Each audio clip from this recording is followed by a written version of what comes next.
Hey, what's up? Lightboltjoe here. Today we are going to discuss season 5 of Riverdale. So I don't watch this show episode to episode when it airs on Pix 11. I can't. I have to binge it when it gets to Netflix because there's certain things that you pick up on when you binge Riverdale versus when you watch it week to week. Certain shows like a sitcom you can watch week to week when it airs, that's fine.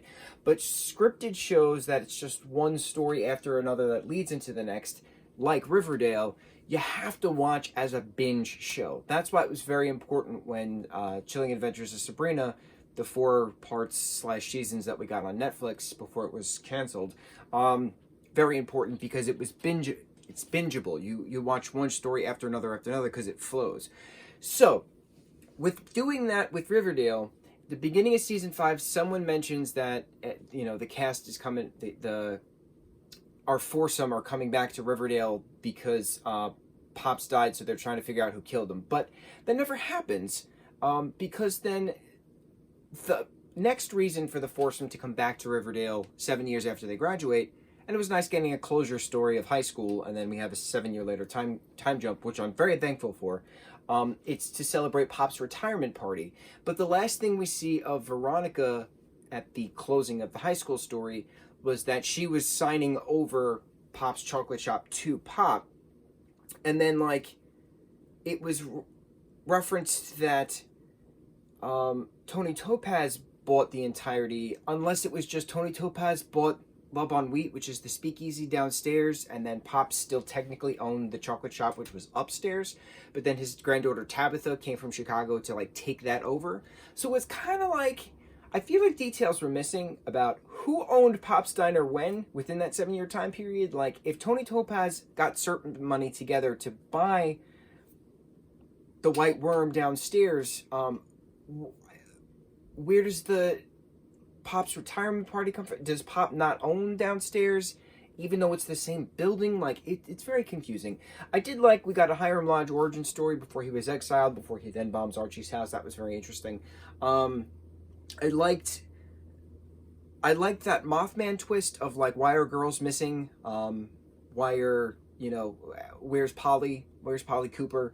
I liked that whole mystery. I liked the serial killer aspect of the trash bag killer interacting with Betty Cooper on the phone, nonetheless. But a lot of this was actually really hard to watch, just on the fact of trauma. This was 19 episodes long. A lot of our characters experienced trauma within the 7 years from when they graduated high school to when they got back to Riverdale 7 years later. So they're all, 24, 25, something like that. And they experienced massive amounts of trauma. So this trauma is now interacting... What's the word? There's a word. This trauma is now interfering with their day-to-day lives because they need to figure out and address their trauma face on before they can move forward. A lot of this was hard to watch. There were scenes where, Archie decided to join the army right after high school because he didn't actually graduate. And, his whole platoon got blown to bits, basically, except him and this one kid.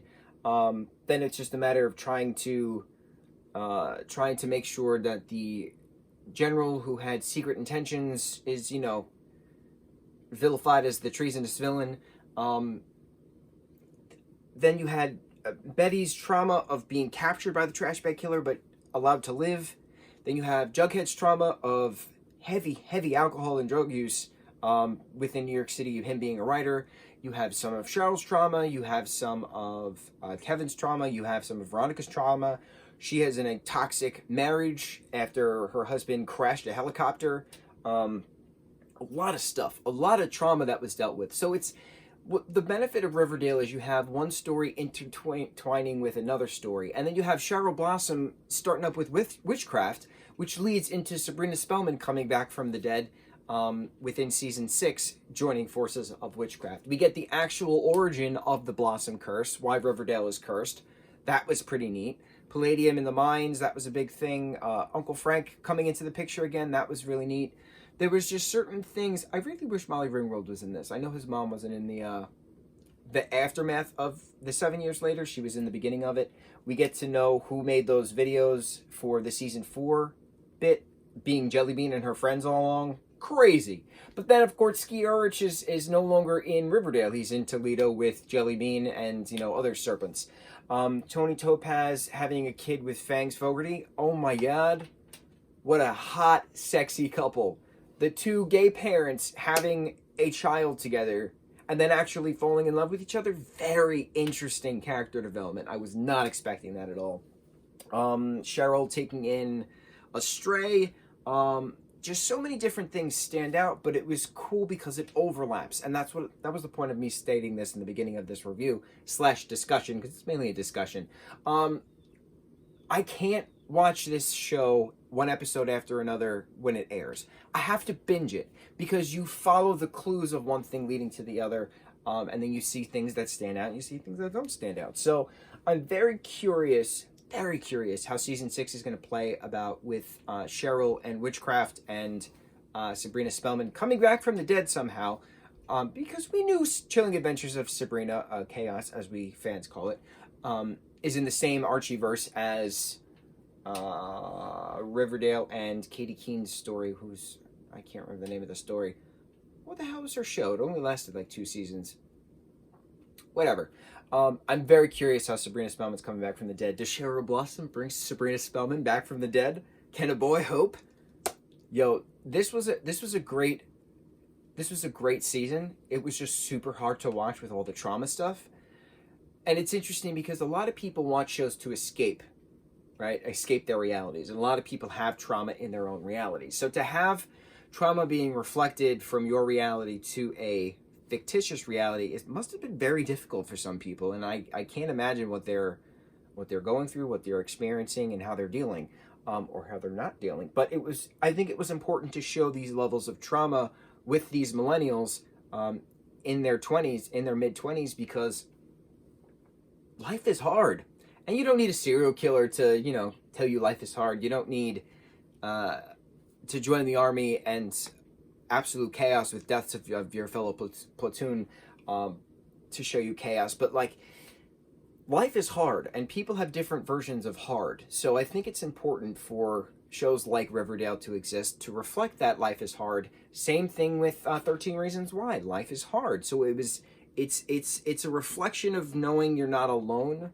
with your trauma, even though your trauma might not reflect the same trauma. But trauma. James Gunn just retweeted something about a whole article this girl did, and it was about I'm a survivor of sexual trauma, and I relate to Rocket Raccoon. And the title of his retweet was, "Man, this hit me hard," and reading it was just so hard to reference the fictitious raccoon character experiencing his trauma and the real life writer who experienced her trauma. We all have some form of trauma.